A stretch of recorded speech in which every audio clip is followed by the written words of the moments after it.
इसको हम सत्य, न्याय और अहिंसा की जमीन कह सकते हैं। बिहार को कह सकते हैं ना। और नया डेफिनेशन दिया है 21वीं सदी का। पुराना डेफिनेशन सत्य, न्याय और अहिंसा की जमीन, नया definition crime capital of India, Bihar. तो देखिए कहां से कहां पहुंच गए आप लोग। शुरुआत भैया, शुरुआत कहां हुई, आपकी सोच कहां कहां पहुंची। आजकल जापान की बात होती है, कोरिया की बात होती है, चाइना की बात होती है, वियतनाम की बात होती है, मगर उनका जो सोचने का आर्किटेक्चर है वो कहां से आया, वो आप लोगों ने दिया। यहां से, बिहार से सोच गई थी। Tibet, Sri Lanka, Vietnam, Korea, Japan, China. तो ये है बिहार का मतलब, ये है सत्य, न्याय और अहिंसा का मतलब, का इफेक्ट। और आज ये सब भूल गए आपकी सरकार, आप लोग नहीं, आपकी सरकार ये सब भूल गई और बड़े शब्दों में बिहार को क्राइम कैपिटल बना दिया। यही बदलाव हम चाहते हैं कि जो आप पहले थे, आपने सिर्फ हिंदुस्तान को नहीं पूरी दुनिया को रास्ता दिखाया है। आपकी सोच ने, आपकी थिंकिंग ने। नालंदा में आपकी यूनिवर्सिटी हुआ करती थी, पूरी दुनिया से लोग यहां आते थे। और आज बिहार से हर प्रदेश में, पूरी दुनिया में आपके लोग जाते हैं, क्योंकि यहां पे रोजगार नहीं।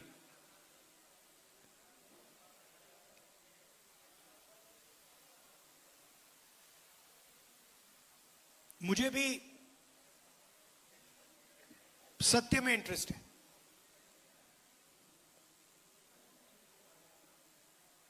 ये जो जाति जनगणना का की जो सोच है, ये मुझे काफी टाइम लगा इस बात को गहराई से समझने के लिए। मैं राजनीति में 2004 में आया और आस्ते आस्ते एक प्रकार से मेरे परदादा ने डिस्कवरी ऑफ इंडिया किताब लिखी थी ना, तो मेरी भी डिस्कवरी ऑफ इंडिया हुई। और डिस्कवरी ऑफ इंडिया में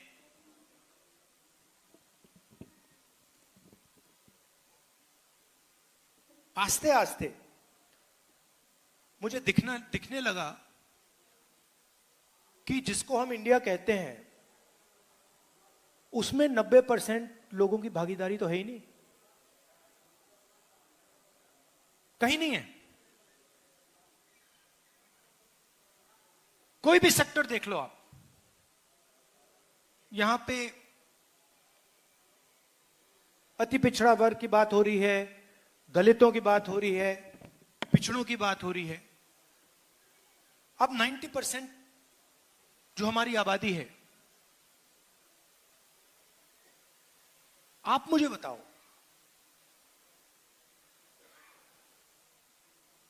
कौन से सेक्टर में आप लोग हो। आप कॉर्पोरेट सेक्टर में हो। 500 सबसे बड़ी कंपनियां हैं,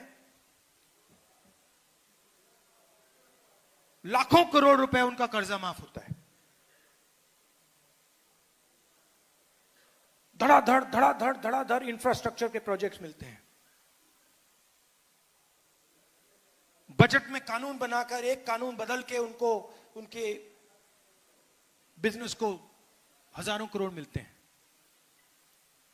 मुझे आप 500 में से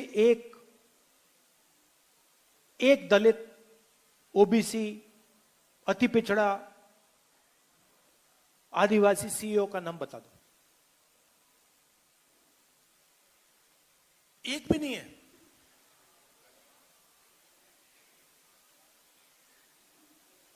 सीईओ छोड़िए, मैनेजमेंट टीम, सीनियर मैनेजमेंट, वहां मुझे दिखा दीजिए, वहां नहीं मिलेगा आपको। पहले सरकारी अस्पताल होते थे, अब प्राइवेट अस्पताल है। पहले सरकार आपका इलाज करवाती थी, अब आपको इलाज करवाने के लिए लाखों रुपए देने पड़ते हैं। प्राइवेट अस्पतालों को सरकार जमीन देती है। किसकी जमीन देती है? आपकी जमीन देती है। प्राइवेट अस्पतालों के मालिकों की लिस्ट निकालो, डॉक्टरों की लिस्ट निकालो, और मुझे आदिवासी नाम, अति पिछड़ा नाम, दलित नाम, पिछड़ा नाम दिखा दो वहां पे।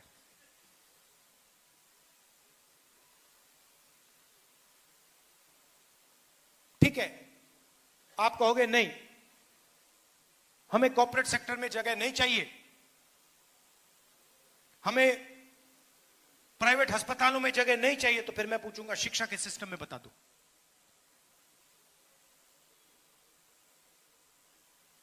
सारे के सारे स्कूल, यूनिवर्सिटी, कॉलेज प्राइवेटाइज, जमीन आपकी।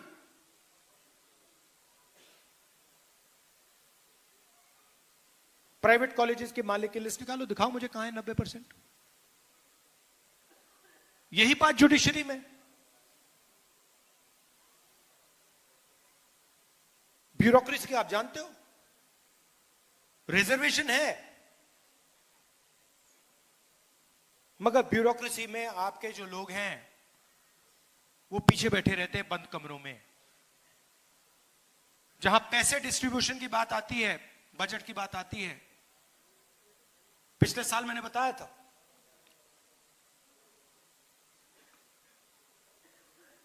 बजट 11 अफसरों ने बनाया, फोटो थी, 90% का उसमें कोई नहीं। बड़ी बड़ी मिनिस्ट्रीज को देख लीजिए,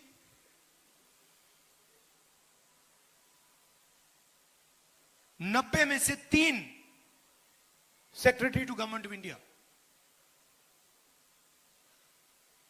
पिछड़ा और अति पिछड़ा वर्ग के। 90 में से 3, आपकी आबादी कम से कम 55%, 90 में से 3, और वो भी 3 छोटे छोटे विभागों में, जहां धन जाता है, फाइनेंस, डिफेंस, उधर कोई नहीं। और वही हालत आदिवासियों की, दलितों की। मजदूरों की लिस्ट निकालो,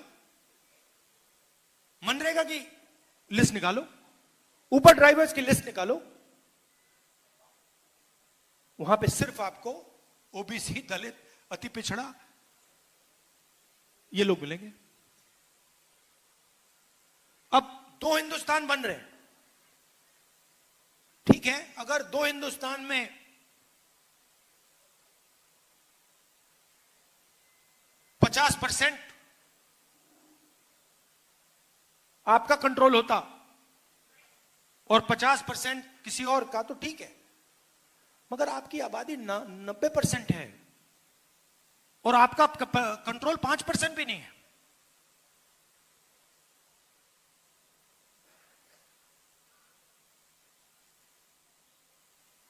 और जब मैं कहता हूं कि हमें पता लगाना है, मैंने कोई पॉलिसी प्रिस्क्रिप्शन आज तक नहीं दी है।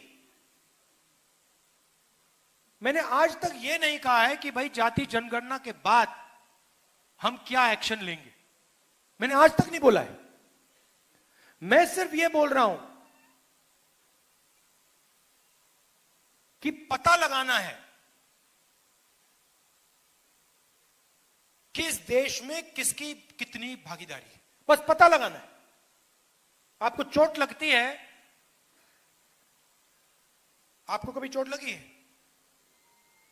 हड्डी टूटी आपकी? किसकी यहां पे हड्डी टूटी है? जब आपकी हड्डी टूटी, को पैर टूटा था, हाथ टूटा था? पैर टूटा था। पहली चीज, आप डॉक्टर के पास गए, आपने क्या बोला? डॉक्टर ने आपको क्या बोला? एक्सरे कराना है। अगर आप कहते कि भैया मैं नहीं कराऊंगा, तो डॉक्टर आपके बारे में क्या बोलता? और अगर आपको कहता, आप चाहते भैया डॉक्टर मुझे एक्सरे कराना है, और डॉक्टर कहता मैं नहीं कराऊंगा, आप क्या बोलते? करवाना भाई, कैसे नहीं कराओगे, मेरा तो हाथ टूटा है, पैर टूटा है। मैं सिर्फ ये कह रहा हूं कि मुझे दिख रहा है, मुझे सच्चाई दिख रही है कि हिंदुस्तान में 90% को जबरदस्त दर्द हो रहा है, और ये 90% कहीं नहीं दिख रहा मुझे।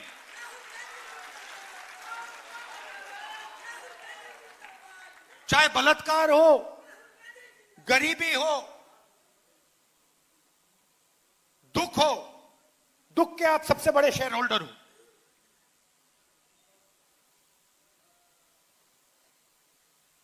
नब्बे % दुख आपका है, आप दुख के शेयर होल्डर हो,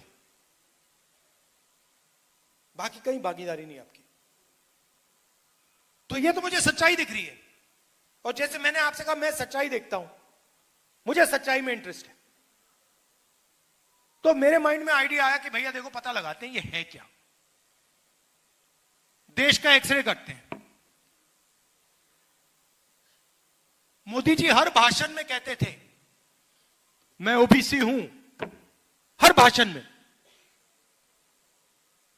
जाति जनगणना के बाद कहते हैं हिंदुस्तान में तो जाति नहीं है। अरे हिंदुस्तान में जात नहीं है तो आप कैसे ओबीसी हो गए?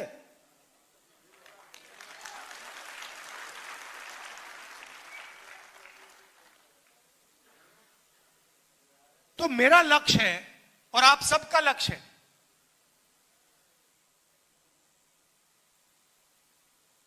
जाति जनगणना। और मैंने लोकसभा में मोदी जी के सामने आंख में आंख मिलाकर कहा कि मोदी जी जाति जनगणना होगा। आप जानते हो उनको सरेंडर करने की आदत है। आप देखो, मैं आरएसएस से लड़ता हूं, मैं गहरी बात बोल रहा हूं, इनकी हिस्ट्री है। ये 2 मिनट में चिट्ठी लिखना शुरू कर देते हैं। आजकल मॉडर्न जमाना है, ठीक है भैया चिट्ठी नहीं लिखेंगे, आजकल व्हाट्सएप मार देंगे। ट्रंप साहब ने 11 बार बोला है, 11 बार, कि मैंने नरेंद्र मोदी को सरेंडर करवा दिया। 11 बार बोला है पब्लिक में। नरेंद्र मोदी जी चू नहीं कर पा रहे हैं। नरेंद्र मोदी ये नहीं बोल पा रहे हैं कि ये जो ट्रंप है ये झूठ बोल रहा है, क्योंकि वो सच्चाई है। और मुझे मालूम था कि जिस दिन हमने थोड़ा सा दबाव डाल दिया उस दिन एकदम सरेंडर कर जाएंगे। मगर आप गलत फहमी में मत रहिए। ये जाति जनगणना जो करा रहे ना, ये असली जाति जनगणना नहीं कराएंगे, कभी नहीं कराएंगे। क्योंकि जिस दिन इन्होंने जाति जनगणना, असली जाति जनगणना कर लिया, उस दिन इनकी राजनीति समाप्त हो जाएगी, खत्म हो जाएगी। ये नहीं कर सकते हैं। जाति जनगणना के 2 तरीके हैं, एक बीजेपी का मॉडल, एक तेलंगाना का मॉडल। इसमें मैं आपको फर्क समझाना चाहता हूं। बीजेपी के मॉडल में बंद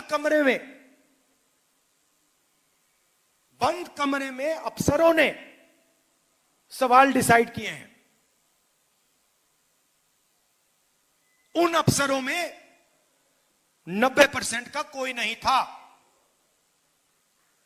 बात समझिए, जाति जनगणना में सबसे जरूरी बात कौन से सवाल पूछे जा रहे हैं।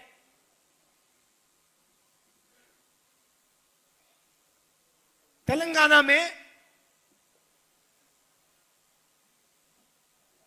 हमने तेलंगाना की जनता से खुला सवाल पूछा, पब्लिकली पूछा। दलित एसोसिएशन, उनके नेता, उनके पत्रकार, अति पिछड़ा एसोसिएशन, उनके लीडर, पिछड़ा वर्ग के एसोसिएशन, माइनॉरिटी एसोसिएशन, उनके लीडर, उनकी पब्लिक, आदिवासी, जनरल कास्ट, सबसे पूछा कि भैया देखिए, हम जाति जनगणना करने जा रहे हैं, सर्वे करने जा रहे हैं, आप कौन से सवाल पूछवाना चाहते हो।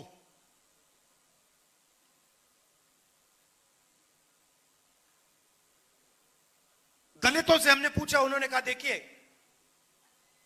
हम सवाल चाहते हैं कि आपने कभी अनटचेबिलिटी एक्सपीरियंस की है, हम ये पूछवाना चाहते हैं। पिछड़ों ने अलग सवाल दिए, अति पिछड़ों ने अलग सवाल दिए, दलितों ने अलग दिए, आदिवासियों ने अलग दिए। 3 लाख लोगों ने ऐसी मीटिंग में, खुली मीटिंग्स में जाति जनगणना के सवाल डिजाइन किए। उसके बाद सरकार तेलंगाना के हर घर में गई, हर व्यक्ति के पास गई। अगर वो व्यक्ति घर में नहीं था तो वापस गई, एक बार नहीं अनेक बार गई और डेटा कलेक्ट किया। बीजेपी का मॉडल ये नहीं है। बीजेपी का मॉडल है, हम सवाल डिसाइड करेंगे और अगर आप जवाब देना चाहते हो दो, नहीं तो नहीं, और हम डिसाइड करेंगे। यह बिल्कुल फर्क मॉडल है। तेलंगाना मॉडल में क्या निकला, मैं आपको दो तीन उदाहरण देता हूं, आप हिल जाओगे।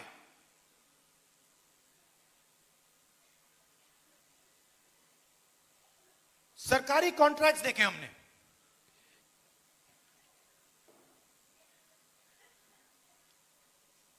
सरकारी कॉन्ट्रैक्ट तेलंगाना में, मैं बोल रहा हूं, खुल के बोल रहा हूं, तेलंगाना में दलितों को, आदिवासियों को, पिछड़ों को, अति पिछड़ों को सरकारी कॉन्ट्रैक्ट मिलते ही नहीं है। 4-5% को सारे के सारे कॉन्ट्रैक्ट मिलते हैं। आप मुझे बताओ, अगर पिछड़ा वर्ग को कॉन्ट्रैक्ट नहीं मिलेगा, अति पिछड़ा को कॉन्ट्रैक्ट नहीं मिलेगा, राजनीति कैसे करोगे।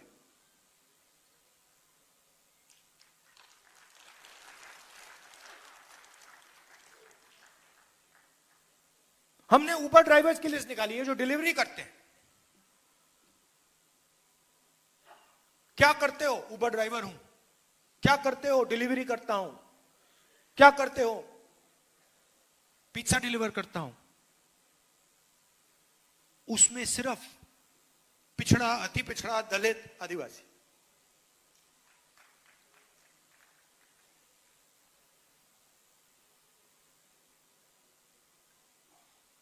तो बिल्कुल क्लियर है, बिल्कुल साफ हो जाता है। जिस दिन देश में सही जाति जनगणना हुआ, उस दिन एक्सरे छोड़ो एमआरआई जैसा हो जाएगा। आपको पता लग जाएगा भैया यहां क्या है, वहां क्या है, क्या हो रहा है।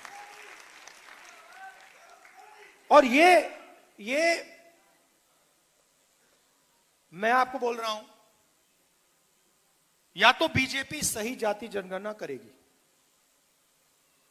मुझे नहीं लगता करेगी। वो 27 में कह रहे करेंगे, मुझे नहीं लगता। मगर मैं आपको वायदा कर रहा हूं, बीजेपी करे ना करे, मैं तो पार्लियामेंट हाउस में, राज्यसभा में, लोकसभा में करवा के दिखाऊंगा। क्योंकि मैं आपको सच्चाई दिखाना चाहता हूं। मैं आपको आपकी सच्चाई दिखाना चाहता हूं कि आपके साथ, आपके खिलाफ इस देश में किस प्रकार से काम किया जा रहा है। आपके बच्चों के भविष्य के खिलाफ किस प्रकार काम किया जा रहा है। मैं आपको ये क्लैरिटी से दिखाना चाहता हूं। ये देखो, ये है आपकी सच्चाई। और ये मेरे लिए राजनीतिक लक्ष्य नहीं है भैया। ये मैं राजनीति के लिए नहीं कर रहा हूं, ये मैं अपने देश के लिए कर रहा हूं, सच्चाई के लिए कर रहा हूं। कॉन्स्टिट्यूशन में लिखा है, जो या इस पर आक्रमण कर रहे हैं, इसको खत्म करने की कोशिश कर रहे हैं, इस कॉन्स्टिट्यूशन में लिखा है ये देश सब लोगों का है, ये देश हर जात का है, हर धर्म का है, महिलाओं का है, पुरुषों का है, विकलांगों का है, सबका है। और जाति जनगणना इस कॉन्स्टिट्यूशन, इस प्यारे कॉन्स्टिट्यूशन की रक्षा करने का तरीका है। और मैं जानता हूं जो मैं कह रहा हूं, इस बात को आप गहराई से समझ रहे हो, क्योंकि आपके लाइफ में आपको दिखता होगा। अभी मैं आया, छोटी सी बच्ची मुझे कहती है मैं डॉक्टर बनूंगी।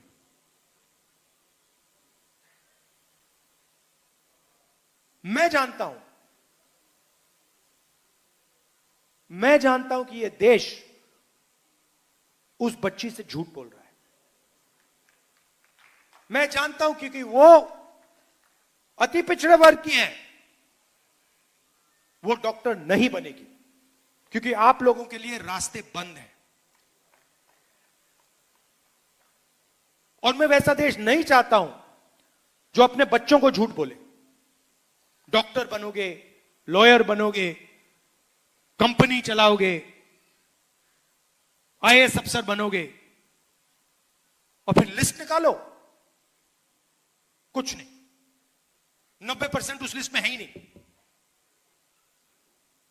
उसमें गरीब जनरल कास्ट के भी लोग हैं, वो भी परे किए गए। 95% लोगों के लिए इस देश में कुछ नहीं है।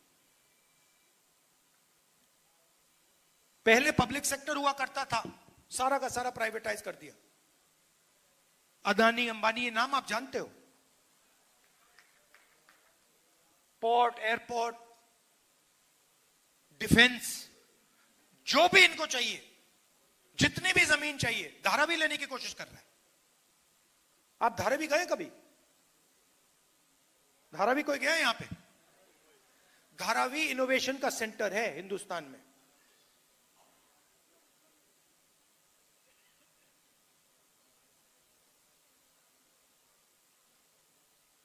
पूरी की पूरी जमीन ले जा रहा है, लाखों करोड़ रुपए की जमीन, ऐसे ही दोस्ती है बस नरेंद्र मोदी के साथ।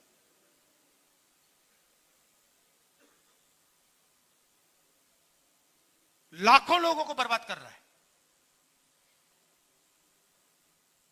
उनका रोजगार वहां है, उनका पूरा बिजनेस वहां है, वहां से उठा के ऐसे फेंक रहा है जैसे उनका कोई मतलब ही नहीं।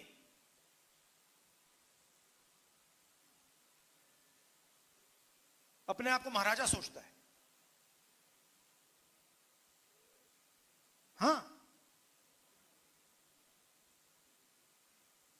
तो ये लड़ाई हो रही है। दूसरी बात, और उतनी ही जरूरी बात,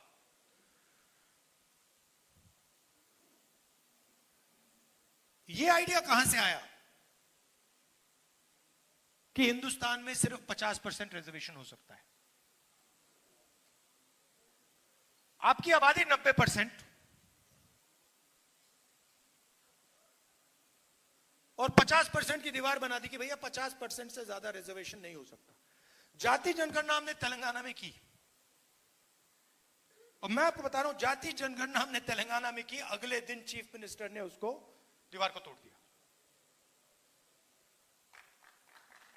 वो चॉइस ही नहीं थी भाई। अब ताली बजा, चॉइस नहीं थी। जब उसने देखा कि जाति जनगणना में क्या लिखा है, जब उसने डेटा देखा, उसको पता लग गया कि भैया ये तो बिल्कुल गलत है, इसको तोड़ो। एक दिन नहीं लगा। तो मैंने दो बातें कही थी वहां पे, दोनों को कराऊंगा मैं। तेलंगाना में हो गया, कर्नाटक में हो गया, जहां भी हमारी सरकार बनेगी वो 50% को वहीं तोड़ देंगे। और जाति जनगणना में और इस दीवार में लिंक है। जाति जनगणना के साथ अगर हमने बाकी जो डेटा हिंदुस्तान की सरकार के हाथ में है वो जोड़ दिया, तो विकास का एक बिल्कुल नया तरीका बनेगा। जिस चीज को, जिस प्रकार से हम विकास के बारे में सोचते हैं, वही बदल जाएगा पूरा। मतलब पैराडाइम ही चेंज हो जाएगा।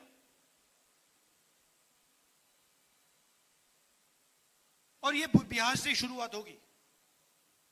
आप ही करते हो ये काम, आप लोग ही करते हो, हजारों सालों से करते आ रहे हो, और ये काम आप ही करोगे।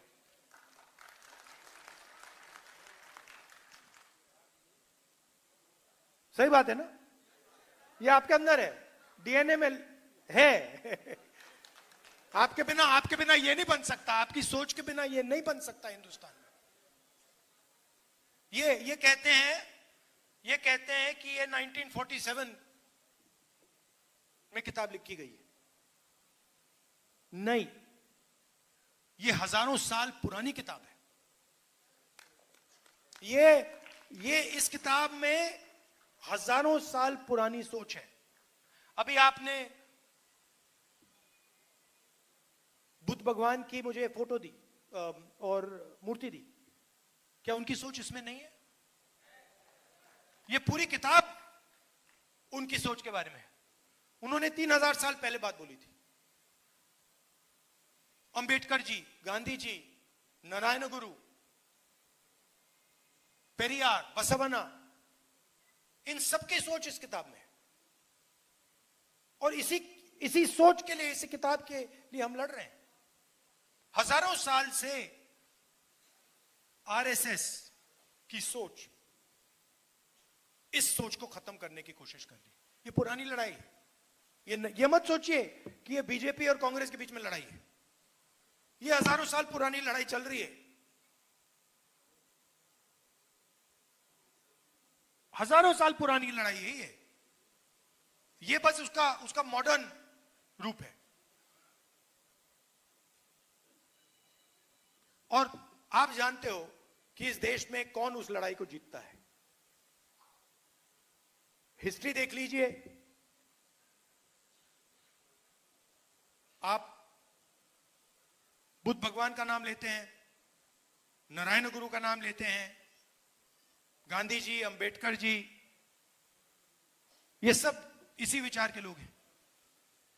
दूसरे साइड के नाम बता दो।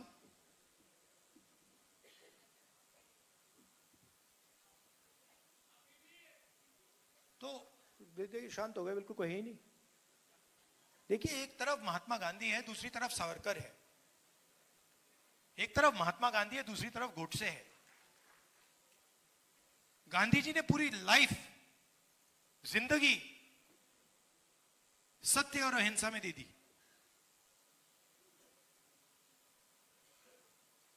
ऐसी स्पीच अगर कोई व्यक्ति 1000 साल बाद दे,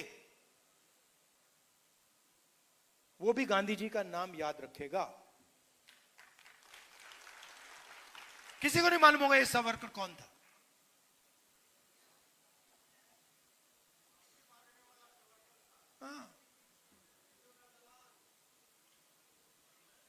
और वही फैशन तो वही है ना। ट्रंप साहब ने 11 बार ट्वीट किया, यहां पे सरेंडर हो गया। तो सोच तो वही है। डरना नहीं, इनसे नहीं डरते। हाँ, आप सबका बहुत बहुत धन्यवाद। नमस्कार, जय हिंद।